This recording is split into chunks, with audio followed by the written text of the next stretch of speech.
Geneva agreements on Vietnam.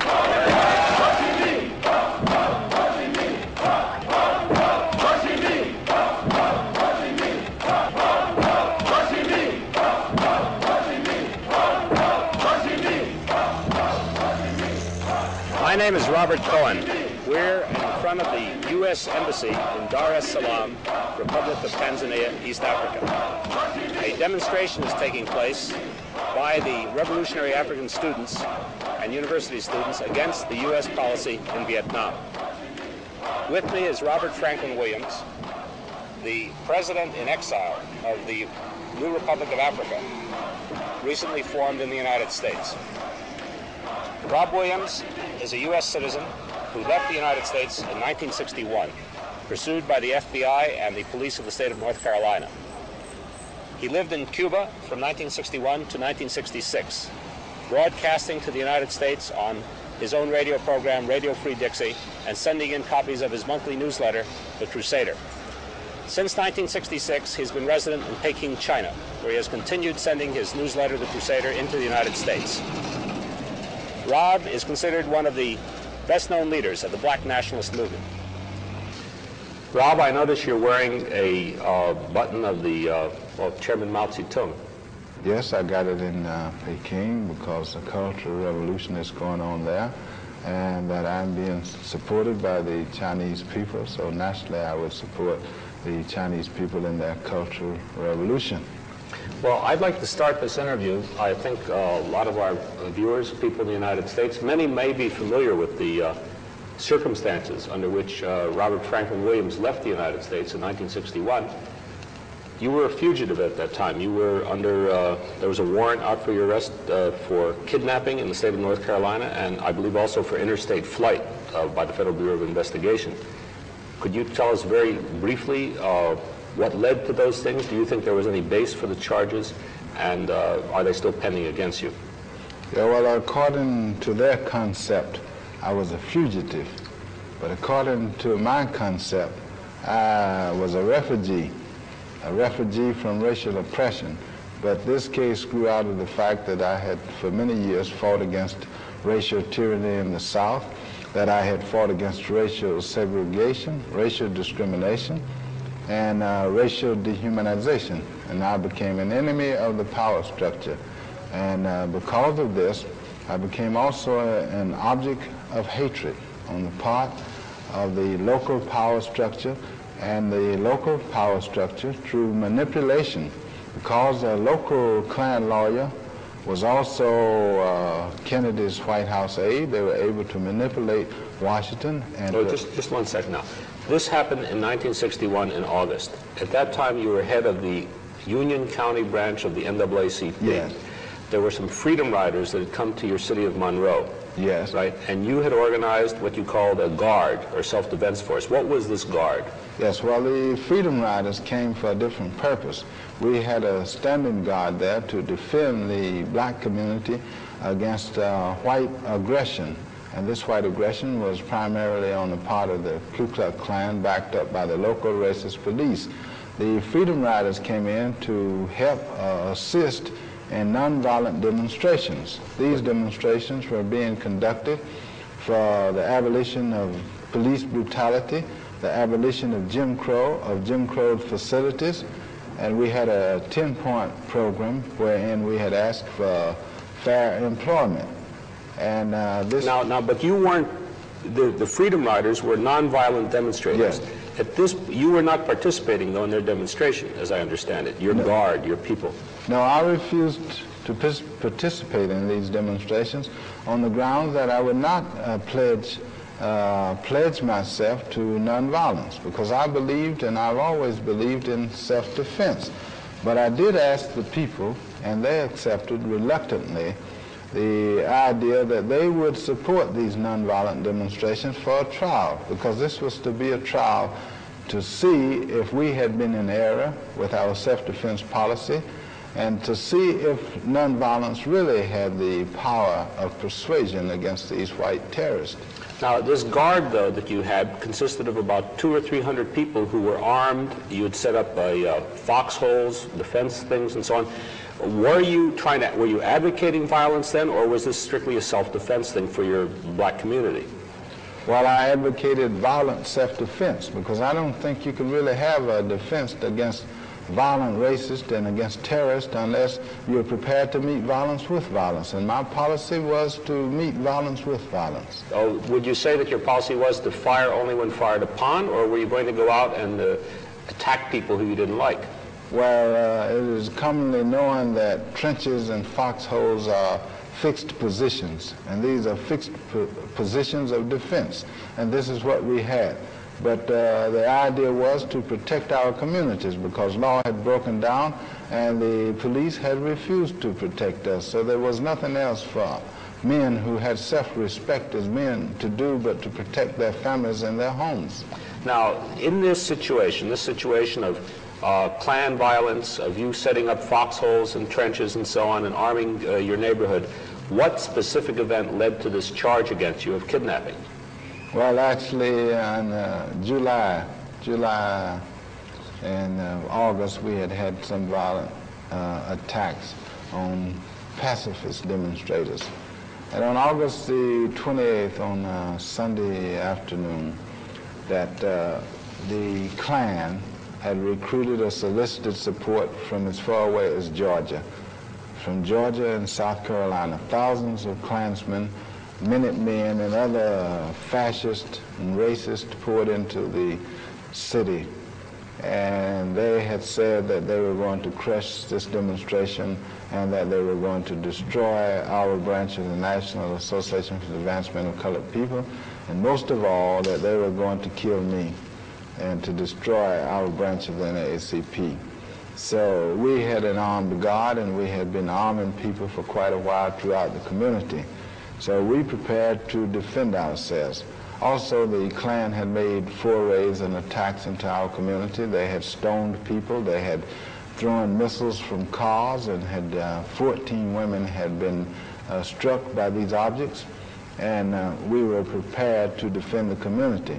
So, no, but so what specifically was the kidnapping charge based upon? The kidnapping charge was based upon the fact that some white racists who had been riding around and agitating, and they had had a banner on their car the previous day stating that this was open season on coons, that they had come into a community where many of the people had relatives who had been imprisoned and beaten openly on the streets of Monroe, and these people had come into this community, and these angry people who were about a half a block from my house had taken these people out of a car, and that they had brought them up the block in front of my house, and they had called for me to come out. When I came out, they were threatening to kill them, and these were not people who were members of our God. These were groups of people roaming the streets who had become angry, and these were people who were not under the discipline of our God. And so the fact was that I had to come out of the house, and these people some were screaming and crying to kill these people, that they were called them white beasts, and that they had been responsible for Ku Klux Klan activity, that they should be killed. And I knew that with the tension as high as it was, that they would have been killed. So the crowd was gradually closing in on them. I had to come out. I came down my steps off the porch into the yard, and I started to forcing the crowd away from them so that they would be arm's length away, because I knew if one person in that crowd struck out at them, that crowd was so angry it would have torn them apart. So now, just a minute. Now, you had not told anybody to take anyone out of a car. In fact, you didn't know it had happened until the crowd brought these people in front of your house. No, well, this was a different crowd. The guard that we had, this guard was under orders, and this guard had been pulled back into a rear area waiting for a showdown with the main force of the Klan. But you didn't tell anyone, or you didn't order anyone to take those two people out of their car? No, there was no need to order anyone to take anyone out of a car. But first thing, we didn't have any facilities for taking anybody. Next thing, if they were enemies enough for any action to be taken, The idea was to use violence against them, but these people didn't use violence at this time. They only wanted to kill these people, and the only reason they didn't kill them was the fact that this woman, Mrs. Stigall, was in the car, because previous cars had passed through and they had been fired on. That I saw groups of men fire M1 rifles and 30 caliber rifles, Italian carbines, and they had tracer bullets, and I saw these bullets penetrating these cars. But in this case, because this woman was in this car, instead of firing on the car, that some of the people just took her out of the car and took this man out. And there was some question, some difference among the crowd as to what must be done. But now, what did you have to do with all this? I didn't have anything to do with it, because it occurred a half block from my house, and I was in the house at that time taking care of telephone calls that were coming in from many parts of the county and all over the city of people who wanted to know what had happened to their children who were on the picket lines, and also of people volunteered to join the Guard, and they wanted to come in to fight and make an all-out war and a showdown. But now these two people were taken into your house, however. No, they weren't taken into my house. When I came out into the yard, the woman, Mrs. Stigall, said that we have been kidnapped. And I said, well, here, lady, you're not kidnapped. You're free to leave anytime you get ready. And she said, well, if you will take us out, that we will be safe. These people will let us go if you will escort us out of this block. And I told her, no, lady, I'm not going to take you out of here because I didn't bring you here, and I'm not going to take you out. And you're free to leave whenever you get ready. Well, were you guilty of kidnapping? Did you physically kidnap or force these people to leave their car or enter your house? They were taken out of the car by a group of people in the streets, and they followed me into my house. They had asked me to take them out of the community, and I refused to do it. So when I turned to go into the house to answer the telephone, they followed me. Were they afraid? Was that why they followed you into the house? Yes, they were afraid of the group of angry people, and these people were screaming that they should be killed, and I'm sure they would have killed them if they had stayed there. So by following you into your house, they felt they'd be safer than out with the crowd. Now, did you make them stay in your house? No, I didn't make them stay there. In fact, they wanted to stay because they had voluntarily followed me into the house, and they stayed there because they knew that that group in the streets, would have really killed them. So you personally feel that the charge that you kidnapped anybody or caused them to be kidnapped is unjust. Is that your position? Yeah, well, it's not that I feel that. I know that. I'm certain of this. Now, so why is it that you then fled Monroe that night? Well, the idea was to flee Monroe because there was no justice there, that I was leaving Monroe so that I wouldn't be in the community, because we thought it was going to be a big showdown and a lot of people would be killed, and they knew that I was going to be blamed for everything there. So the local people said that I should go away for a week or two until it was over and return. Now, did you feel that your life was threatened? Is that why you left, or why? Well, I felt my life was threatened, but that wasn't why I left. The idea was that I wouldn't be on the scene, and that they wouldn't be able to frame me, that anything that would happen, I wouldn't be held responsible, because it would be known that I was not in the community at the time. Now, what happened to these two people that were in your house? Were they still there when you left, or had they been freed? They were still there when I left, and according to the papers, when they left, they just left themselves, and they left free. Were they harmed or what? Well, according to the testimony of the people themselves, they were not harmed. So, but you feel that that was the charge against you, that you had caused them to, you and May Mallory and these other people had caused them to be taken out of their car and into your house, and this constituted kidnapping. Well, this was their charge, but the fact is that none of the people who stopped them in the streets were indicted. That they only indicted the people they wanted to indict, and they weren't interested in any of the people. About 200 or 300 people stopped them, according to their own admission. But none of the people who were indicted were in the group that stopped them. Now, who were the people who were indicted? I mean, what type of people were they? Why were they indicted? Well, one was a white freedom rider from New York, John Lowry.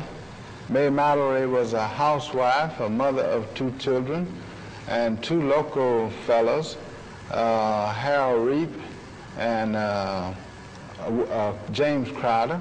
And these people were actually students. They were youth. And they were also youth leaders. So the idea was not to punish anybody for a kidnap, not to punish anybody who had stopped these people, but they had certain people they wanted to get rid of in the community.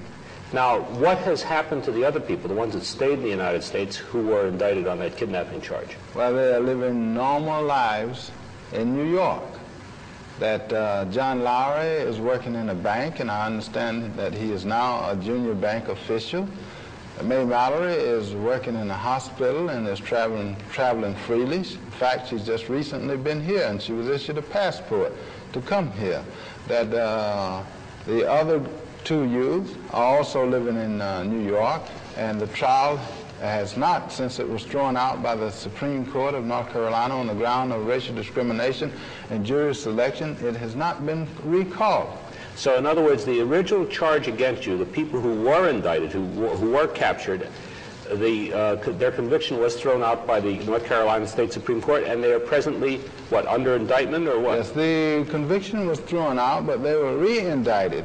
And this is more of a threat, a form of intimidation than an active case, because they were re-indicted, but none of them have been picked up to be returned to the state of North Carolina. So is it your feeling the state of North Carolina is not going to try to press this case?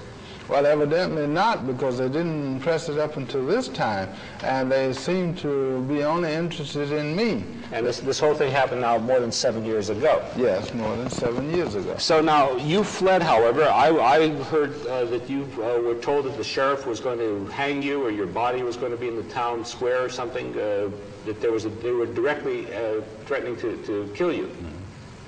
Yes, this was the chief of police who said that in 30 minutes the state troopers were already coming to town, and that in 30 minutes I would be hanging up in the courthouse square.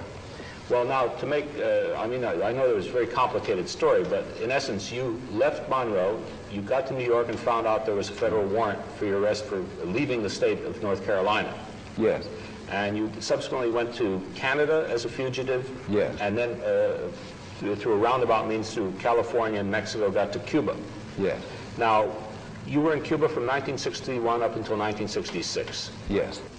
Well, why Cuba of all places? Why to a communist country so you could be accused of being a pro-communist propagandist instead of a real Afro-American freedom fighter just working for the equality of the American Negro people? I mean, why to Cuba? I was given political asylum in Cuba, and I was there as an exile in Cuba, and I lived there as an exile. Now, were there any particular Cuban leaders who gave you this asylum, or was it just, in general, the government there? Well, actually, this political exile was given to me under the direct orders of Fidel Castro himself. Why did he do this? Well, he did this because, first thing, I had been a friend of Cuba. I had visited there on 2 occasions before, and the fact that the Cubans were convinced that under the racist laws in the United States, and especially in the South, that it would be impossible for a black person to obtain justice. So they gave me this on the grounds that I couldn't get justice in a racist country. Now, do you feel that the Cubans were using you to make propaganda against the United States? No, I don't think they were deliberately using me, because there was some division in Cuba as to whether or not I should be allowed to enter there. And it so happened that Fidel himself took the position that I should be. And actually, he had to go against some of the party officials to reach this conclusion. So it wasn't a matter of just allowing me to be there on the grounds of propaganda. Now, you say he had to go against some of the, you mean that the Communist Party of Cuba opposed your coming to Cuba? Well, not the Communist Party as a whole, but some of the members in the party and some of the other people in Cuba, and also those who had close connections with the U.S. Communist Party, because the U.S. Communist Party was opposed to my going to Cuba, and they tried to use their influence in Cuba to prevent my entrance into Cuba. Why was the U.S. Communist Party, why do you feel they were opposed to you going to Cuba? Well, the first thing was that I didn't belong to the U.S. Communist Party, and I was considered a black nationalist, and they opposed black nationalism. So they didn't want me in Cuba because they felt that they could no longer speak for the black people in America if they really had a genuine black person from the movement who had been in struggle. And this would have taken away some of their authority in Cuba. So they didn't want me there because they felt it would be a conflict between my black nationalism and their class theory. Now, excuse me. Now, the arrival in Cuba, your arrival in Cuba, gave you certain facilities. That is to say, the Cuban government permitted you and helped you in publishing your newsletter, The Crusader, and also in making radio broadcasts to the United States on your radio station that was called Radio Free Dixie. Do you feel that giving you these facilities was more than just asylum, but in fact was helping you make propaganda for black nationalism? Well, actually, it was because the Cubans had made it plain that they support the liberation struggles of the peoples of the world, and they considered our struggle no exception. And the fact was that I had asked for this time in this program, and some of the party officials did not approve of it, and it was necessary for Fidel himself to intervene in this. And some of the party officials felt that I should be under the regular Cuban party propaganda. But Fidel Castro took the position that I was a freedom fighter from the United States, and that as a black American, that I knew more about what the propaganda should be than anybody. So his position was to leave him alone and to let him determine what he should do. Now, while you were in Cuba, your wife, Mabel, and your two boys managed to get to Cuba from the United States, and they lived there with you. Yes. You had your own house there in Cuba, furnished by the Cuban government. Now, did you ever feel that what you were doing was in any way act of treason or unpatriotism towards your country, towards the United States of America, or had you abandoned America? Did you feel you were now a Cuban, or what? Now, I don't believe any man who lives under tyranny in a government can ever be truthfully accused of treason. Treason can only come when a man is entitled to the rights and privileges, and he is protected by his government, and then he betrays that government. Then he can be accused of treason. But when the government betrays its trust to its people, then the government is what is guilty, is the guilty party to treason. And I consider the government of the United States to have failed the black people in America in protecting the rights of black people and the enforcement of the Constitution. So it wasn't a matter of treason, but it was a matter of constitutional betrayal on the part of the United States of America, on the part of the government and the so-called decent people in America. This is The Crusader. This was your monthly newsletter from Cuba. It's the issue of May, June '64. I mean, there's a cartoon here, Afro-American Revolt, the Racist USA, the Torch of Retribution. And we see what appears to be an Afro-American lighting fire to buildings. Now, if you were going to put out something of this kind, don't you think that it would have been better to do it in a neutral country so that people couldn't say, well, this is just anti-U.S. communist propaganda coming from Cuba, that you've been a tool of the Cubans? Neutral country? As far as the black man is concerned, there's no such thing as a neutral country in the world. Either a country is for justice, either a country is for the liberation of the oppressed, or that it is against it. That there's no such thing as neutrality under justice. That either you've got to be for justice or against it. Now, as a black man in America, I went to the countries that would accept me. Now, since I've been in Cuba and China, I've tried to go to France. I've tried to go to Sweden. I expected Sweden to be a neutral country. I expected France to be a neutral country, but I discovered that they're not neutral, that they're with the United States government. I was in Canada. I had hoped to stay in Canada. I had been there for a month, but then I discovered that the Royal Canadian Mounted Police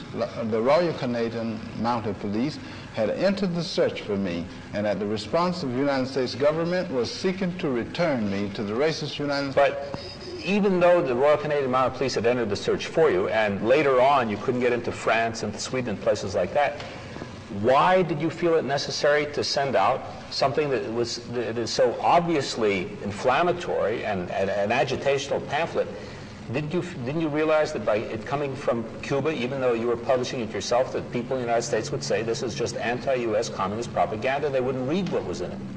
But it makes no difference what the people in the United States say. If they were concerned with justice, they would be speaking out against the racial injustice there, and it would be necessary to publish such publications as this. The fact is that I belong to an oppressed group, an oppressed class, an oppressed race, and it is my duty to agitate for the liberation of these people, for the freedom of our people, no matter what the enemy may say, no matter what impression I may give. Now, Cuba was a place that I could freely work, And a person who is truly interested in justice must work from wherever he can. So I worked from Cuba. So you do not feel that your publications in any way caused the Watts or Detroit or Newark riots? No, I feel that Washington and the American people, the apathy of the American people, at least those in the power structure, actually responsible for these riots. No, that I'm a victim of those same conditions. So it is the duty that I'm duty bound to oppose this any way that I can, by any means necessary, and to advocate a policy of elimination of these conditions. And I don't care what the cost is or what method I must use. And I'm happy to know if this method is proven successful, then I'm happy. I feel happy about it, that I am accomplishing my objective. Well, getting back to Cuba, what were conditions like for you in Cuba? You had a long interview with Che Guevara before he left Cuba, just shortly before he vanished. Why did you leave Cuba? There have been stories that you felt threatened in Cuba, that you had serious problems after being in Cuba almost 5 years. Why did you leave there? What was your situation? What did Guevara have to say to you, and why did you leave? Well, I didn't feel threatened in Cuba. Fact was that I wasn't being as effective in Cuba as I had been, as I felt that I could be.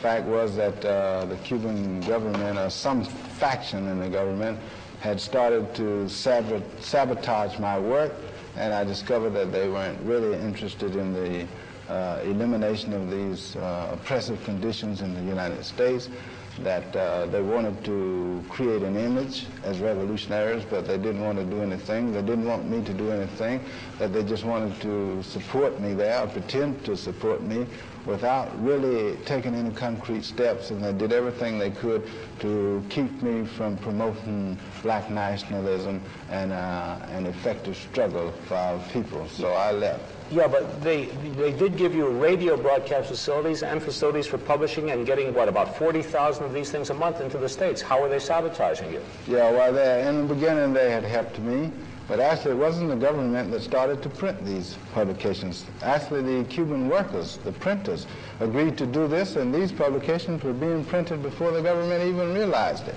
And they were even being sent into the States. But then after the government realized it, that the government did start to support this, because they saw it as a good propaganda thing.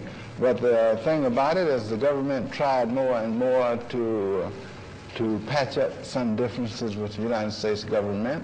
More and more they started putting pressure on me. They started sabotaging. Now, they wouldn't sabotage my life there, and they supported me up until the end as an individual, but they didn't want to do anything that would arouse the antagonism of the United States government. Now, just a minute. You think that you say that the Cuban government was trying not to antagonize the U.S. government? Why was that? Yes, they were trying not to do this. Evidently, they were trying to reach some agreement on the exiles in the United States, the Cuban exiles.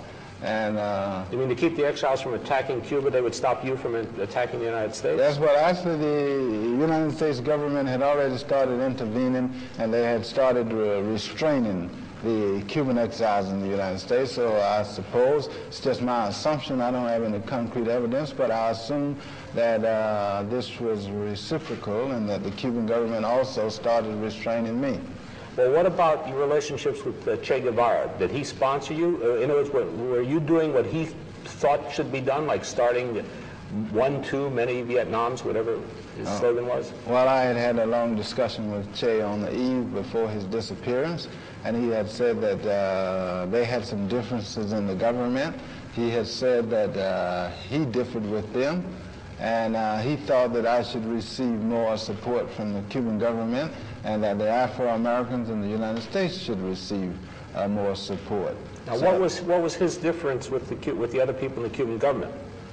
Well, according to what he had stated, was the difference in the revolutionary belief. The fact that he believed in a revolution, he believed that Cuba should support the revolutionary movements, and that more and more the Cuban government was not supporting the revolutionary movements. So this was his difference, basically. Now, when you say support the revolutionary movements, do you consider the movement for equality for American Negroes to be a revolutionary movement? Yes, well, it's developing into a revolutionary movement, and the fact was that we could see this potential. And everybody knows that that there can be no political freedom or economic freedom for the black people in America without revolutionary conditions or without revolutionary activity. Well, now here, in your Crusader newsletter, you started out with this letterhead, this man, medieval crusader on horseback. However, you've changed it in the last couple of years to the machine gun and the torch. Now, I get the impression from this, and many people do, that when you say revolution, you mean violence, you mean arson, you mean destruction. You just don't mean a change in the American way of life. Well, this change took place because of changing times. That when I first started with the Crusader man on horse, those were different conditions. That they were the conditions of people who believed in Gandhi, people who believed in Christianity.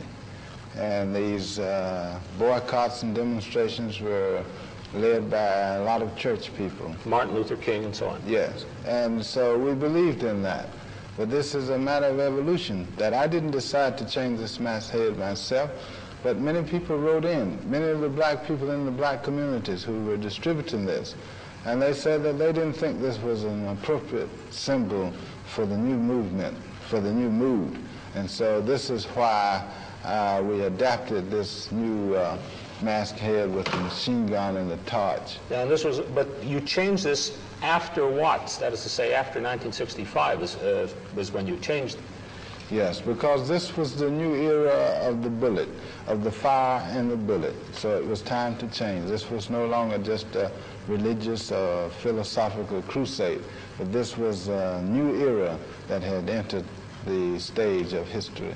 Now, when you say new era, you mean that you arbitrarily decided that the bullet and the arsonist torch, the Molotov cocktail, that this was going to be the way you were going to express yourself?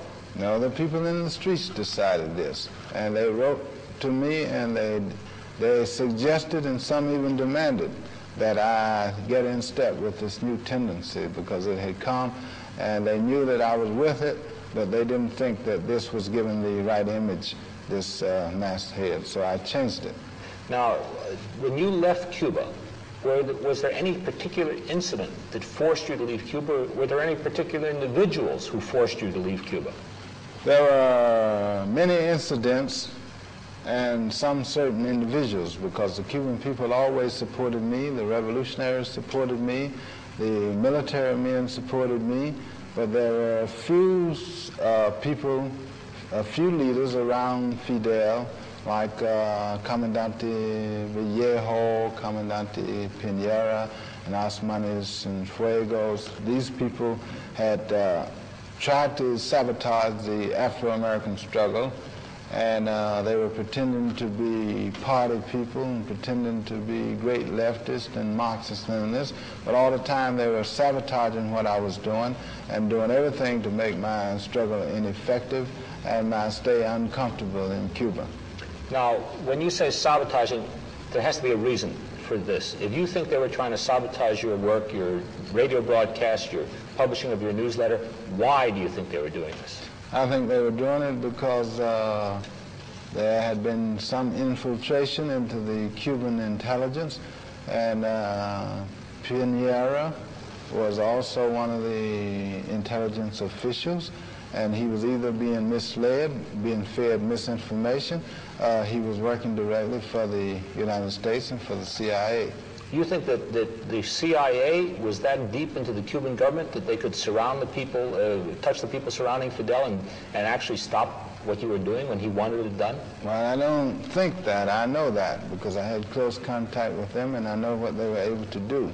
I mean, do you think the CIA did this, or was it someone else? Do you think maybe the Russians did it? Well, it appears that the CIA did it because all that was done was pro-American, and it would have benefited America more than anybody else or any other country. But it could be that it was a joint operation, or it could have been some other country. But I know that it was done because I was the victim of it. So their specific actions caused you to believe that you had to leave Cuba? Well, if I wanted to carry on my struggle for the liberation of the black people in America, if I could live true to what I believed I had to leave Cuba, but I wasn't forced out of Cuba, that I had a choice of remaining there. But I could have remained in Cuba as a socialist Uncle Tom, but I didn't see any difference in being a socialist Uncle Tom than in being an Uncle Tom in capitalist and racist America. And I'm not cut out to be an Uncle Tom no matter who is for. Now, why did you go to China, to the mainland of China, what we call communist China in the States? Why didn't you go to a neutral country at this time? Well, I had tried to go to Sweden. I tried to go to Sweden from Cuba. I tried to go to Canada. I applied for a visa. I applied to immigration, the Canadian immigration. I filled out a form, and they rejected me. There was no place else to go but China. So the Chinese people and the Chinese government received me with open arms, and I'm grateful to them for this, and I would also always be grateful to them. But where else could a black freedom fighter go in the world but to the People's Republic of China? Now, when you arrived in China, this was in 1966, did the Chinese offer you facilities such as propaganda facilities, broadcast facilities, newspaper facilities? In other words, were you able to keep putting out the things that you've been doing in Cuba? Yes, that I had the opportunity to do what I was doing in Cuba and more. That the Chinese only stated that they supported me and they supported the black people in America, and that I should ask them what I wanted to do, should tell them. And if I had any special requests, all I had to do was to make these requests. And this was the position of the Chinese government. This was the position of the Chinese people, that they didn't take any active part in this, but they left it up to me as a matter of principle, the principle that they support revolutionary people and struggling peoples in the world. Now, are you working for the communist Chinese government? Are you their agent or a spokesman for them today? No, I've never been a spokesman, I've never been an agent, and I've never been on their payroll. I live in China as an exile. They have given me political asylum as an exile. They support my struggle. They never dictate any policy to me, and my propaganda is completely divorced from theirs. And anybody who studies the situation closely can see that there is some difference in my propaganda and Chinese propaganda. And the Chinese allow me to produce my propaganda without interference. And they have never asked me to change my way of thinking. They've never tried to pressure me into making any decision that I didn't want to make. Yet you wear a Mao Zedong button. This would indicate that you have accepted the philosophy of Chairman Mao and that you are a supporter of it. Yes, that I believe that he has done a lot of good for China, that he's brought the Chinese people a great distance in a short length of time. He is one of the great leaders of history, and that Chairman Mao means something to more than just communists in the world. That he is also a defender of the rights of the poor, of the oppressed. Now, do you mean by that Afro-Americans, that American Negroes should follow the teachings of Mao Zedong? Yes, they should follow the teachings. Now, because of the fact that Chairman Mao says himself that in every situation that the people must determine what they can use and what they can't use, and that nothing should be forced from the outside, that the people in their respective communities must decide and must fashion the methods that they use. So I suggest that from his own teachings that they follow this. This means that any struggle in the United States need not necessarily be following the blueprint of the Chinese Revolution, even the Chinese philosophy. Yeah, but don't you realize that by wearing a Mao Zedong pin and by saying that Afro-Americans should follow the teachings of Chairman Mao, that you in fact substantiate the claims by people in the United States that the uprisings, that the burnings of American cities are fomented, organized, and supported by the Red Chinese? I've learned long ago not to be too much influenced and concerned with what people say, especially in a negative way, in this negative vein. There are many people in the United States who say that I'm a kidnapper, but I've never kidnapped anybody. There are some people who say I'm a criminal, but I've never committed any criminal act. So I can't be concerned. Look, I am a refugee. I'm a victim of all kinds of racial oppression, tyranny, and terror in the United States. So why should I be concerned with what they think about me or what they call me? My first concern is liberation. My first concern is justice and freedom. And it makes no difference what they call me. It makes no difference what they think, because in the final analysis, they are going to have to face reality. And the reality is that America is not God, America is not the end of the earth, and it doesn't matter what the Americans think. In the final analysis, the truth will come out, and they're going to have to face it, no matter what it is. Now, just a minute. Are you admitting, or are you acknowledging that the Red Chinese are supporting, fomenting riots in American cities, and maybe even sending in arms and money to people to destroy America? The Chinese, as far as I know, and I think I'm closer to them than any other American, and I've never known them to send in any money nor arms to America. That the Chinese support the Afro-Americans morally, and the Chinese have asked what the Afro-Americans want. Now, this is a pamphlet that you wrote in China. It's called Listen, Brother, by Robert F. Williams, and is directed at American GIs, at Afro-American GIs fighting in Vietnam. Now, you've used things in it like photographs from American cities of rioting, of fighting between police and civilians, and also photos which are quite terrible of some of the corpses from, let's say, this one is from the Newark rioting, a man shot 17 times by the police. And you have statements in here referring to black and white Americans saying, both of us together can't beat the Viet Cong. The man, meaning white America, wouldn't have a possible chance with us against him too. Well, I mean, what do you mean by this?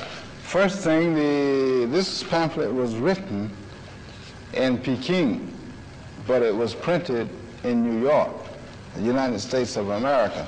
Next thing is, those pictures are in there. Yes, they're on display. But I didn't commit those crimes. The black people in America didn't commit those crimes. Those crimes were committed by white America and by white America's running dog cops who murdered innocent people on the streets of America. And if these pictures are so horrible, then how much more horrible and terrifying are the actual acts visited against our people. And yeah, but you're asking here for American soldiers to commit treason, to actually turn and fight against their own country. I'm not asking them to commit treason. I'm asking them to stop betraying humanity. I'm asking them not to commit treason against humanity. Man's first duty is to his brother. Man's first duty is to humanity, not to governments, not to brutal, savage governments and oppressors. This was what the German soldiers said. The German soldiers were obeying the Third Reich, the government of Hitler. So this is no excuse. This thing about treason, to threaten people with treason because they refuse to be brutes, because they refuse to resort to the methods of tyranny. No. This is not asking treason. This is asking humanity. Yeah, but wait a minute.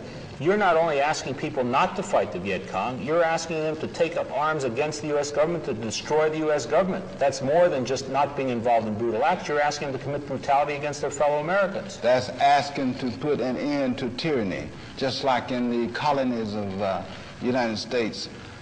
When Britain was visiting tyranny on the colonies, it was not enough just not to serve the crown, but the idea was to stop the crown from oppressing others, to eliminate tyranny from the soil of the colonies. And this is what is being requested here. It's not enough for an Afro-American not to kill Vietnamese, but it is his duty to prevent this war machine from crushing his own people, from crushing his people in the streets of racist America.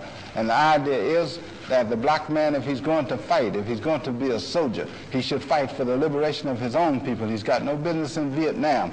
And the idea is that he is fighting for his own enemy, for the rights of his enemy to oppress others, to destroy others.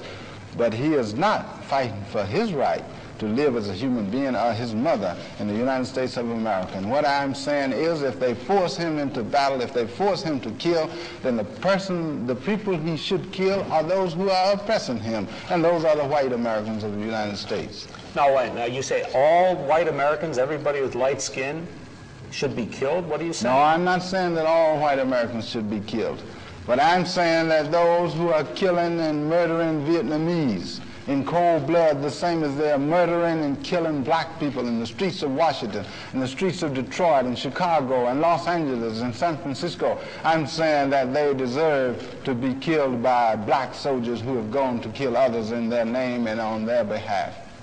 But what you're saying, if people listen to what you say and try to do what you say, this will result in the death of millions of people. This will result in the death of most black Americans. You mean will result in the death of white people in America? Because our people have been being killed in America with impunity for almost 400 years. We've lost millions of people. In fact, Lord Bertrand Russell has said that more Afro-Americans have been exterminated in the United States than Hitler exterminated Jews in Germany. So when you start talking about losing millions of people, you're not talking about black people, you're talking about white people. And if white people insist on murdering our people and practicing genocide against our people, then they have a right to be murdered. And this becomes our duty to end this. Yeah, but now, don't you think that being out of the United States for almost 8 years now, that you're a little out of touch with what's been happening? There have been great strides made in civil rights. There have been many bills passed. The work of late Reverend King was essential in these things, and white Americans are trying very hard to try to do something about this situation. There's no genocide being committed. There are no concentration camps or gas chambers.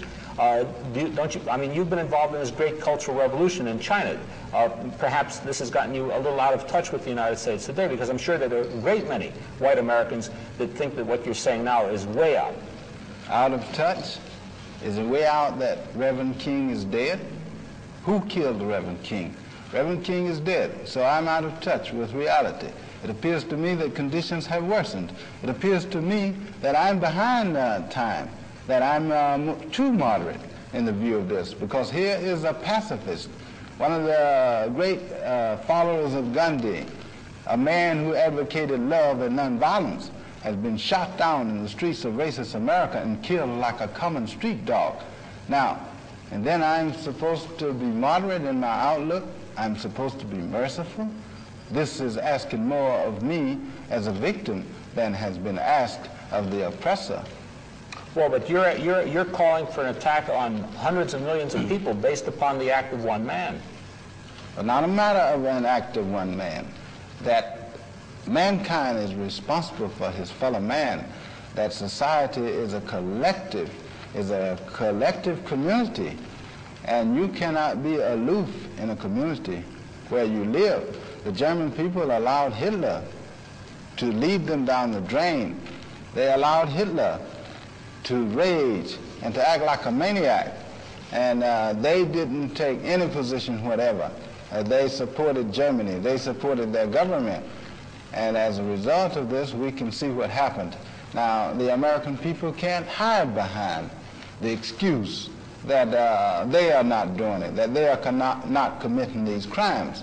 But they are actually responsible for these crimes, because these crimes are being committed in the name of the American people by a government that states it is a government of the people, for the people, and by the people. But the American government didn't kill Reverend King, or for that matter, Robert Kennedy or President Kennedy. But it tolerated the death of Martin Luther King. It didn't prevent the death of Martin Luther King. And the 14th Amendment says that every citizen is equal, is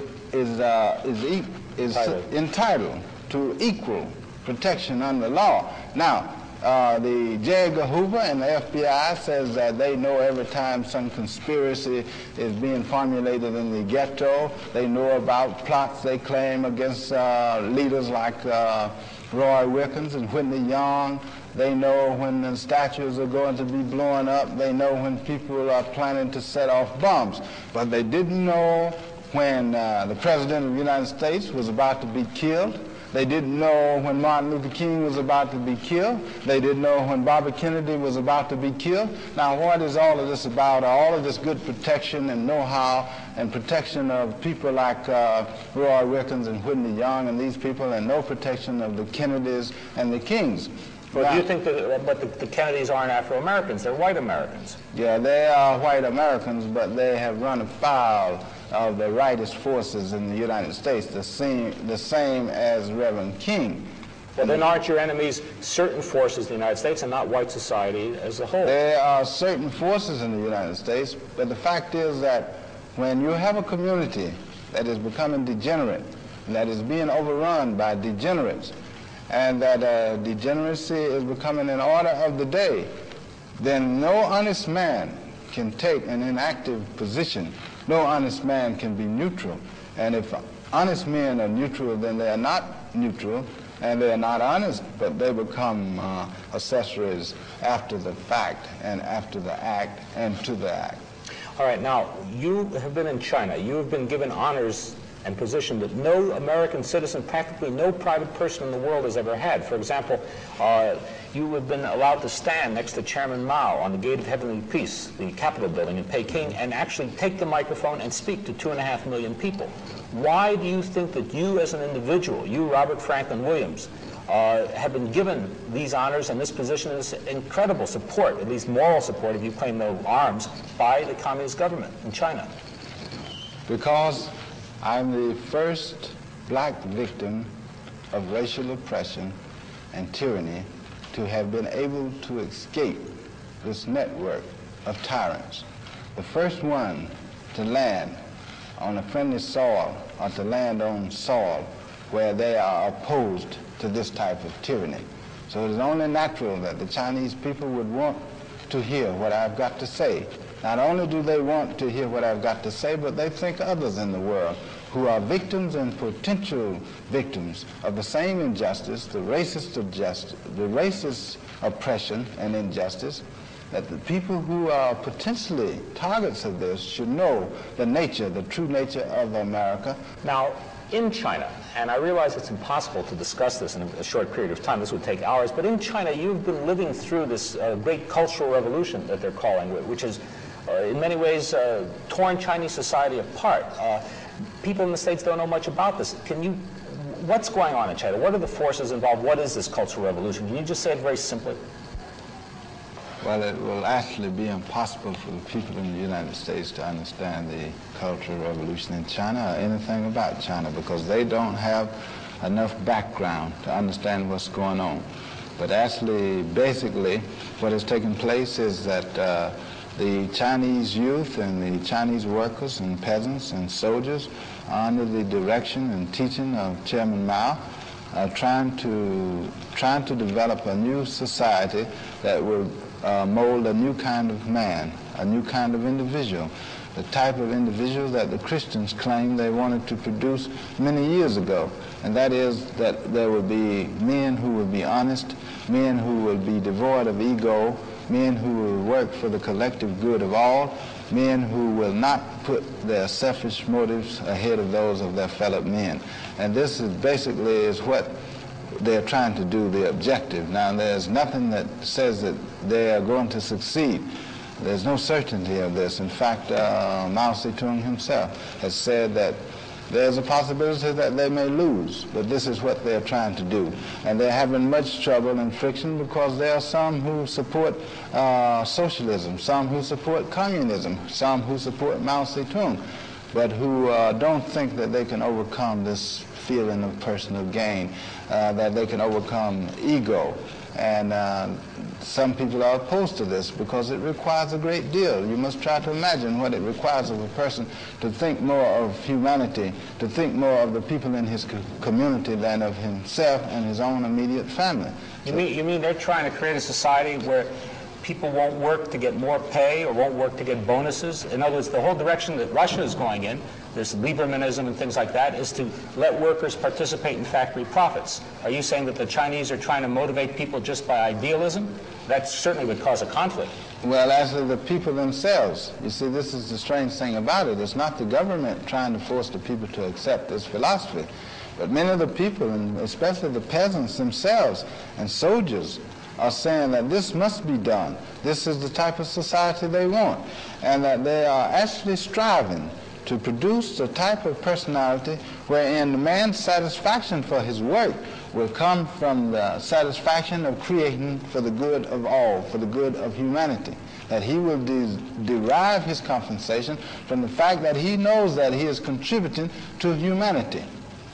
What do you see for the United States? You're an American. You still say you're an American citizen. What do you think is going to happen there in the States? Well, I think great turmoil is going to take place there. And what we've seen today is just a sample of what is developing in the world, a new attitude that there's much contempt and much hatred for America because of its imperialist attitude, because of its capitalist attitude in dealing with others, because of its racist attitude. And people in the world are beginning to get tired of this. And more they're beginning to complain. And more they're beginning to see the United States as the devil power of the earth. And not only the people outside, but our people inside, the black people, are beginning to see America as serving serving as the devil, to make life miserable for the good people of the world or the struggling peoples. So I can foresee the day when, unless America changes, and unless it changes soon, it is going to be completely destroyed. It's going to be wiped off the face of the earth, because it is impossible for a nation to serve the devil and to do such evil to others and exist. And it was Abraham Lincoln himself who said that a nation divided among itself cannot stand, and America is divided. No, but when you say wiped off the face of the earth, there's no power on earth that will dare to attack us, or we can destroy Russia or China or anybody else that tries us. What are you talking about when you say wiped off the face of the earth? Well, when I say wiped off the face of the earth, I mean that part of it is going to come from within America. America is already about to destroy itself. America now is in such a sorry state that even the President of the United States is not safe unless he's a rightist, that a man who was Attorney General, a man who was an aspirant for the presidency, can be killed openly in the streets. But that's not the destruction of the United States. No, but this is the beginning. This shows that there's something seriously wrong. And this shows that the society is becoming so degenerate and so many explosions are taking place among the people that it can't possibly stand. Plus the fact it's suffering defeat in Vietnam, and more that the peoples of the world are beginning to resist, and they're going to resist more. And all of these forces brought together, including the degeneracy inside the country, is going to bring about its destruction. That's all it is to it. Yeah, but you're talking in the abstract here. In your newsletter, in your radio broadcast in the past, and in many statements that you've made, you've been quite specific. You've said that Afro-Americans are going to blow up American factories, dynamite Hoover Dam, destroy the railroad lines, destroy electrical power lines. You tell how to make Molotov cocktails, how to attack the police. Aren't you, in fact, advocating, preaching that Afro-Americans should try to destroy American industry and bring chaos to American cities? I'm preaching for my people the same thing that George Washington and Patrick Henry preached for their people in another time, in another day. That I'm preaching that we must use any means necessary in order to liberate ourselves, and that we have no right to submit to tyranny. I'm saying that we must become men, and we must resist, and we must use any means, no matter what it requires. And the fact that I'm more concerned with the liberation of people, I'm more concerned with humanity and the human flesh than with buildings, than with the loss of property. You see, this is the cold capitalist version of the fact that we must save the property. But I'm interested in saving the people, and the black people have a right to be saved as much as anybody. And unless white America is willing to liberate the black people and to stop oppressing us, then if America must go up in smoke, then let it go, let it go, let it burn.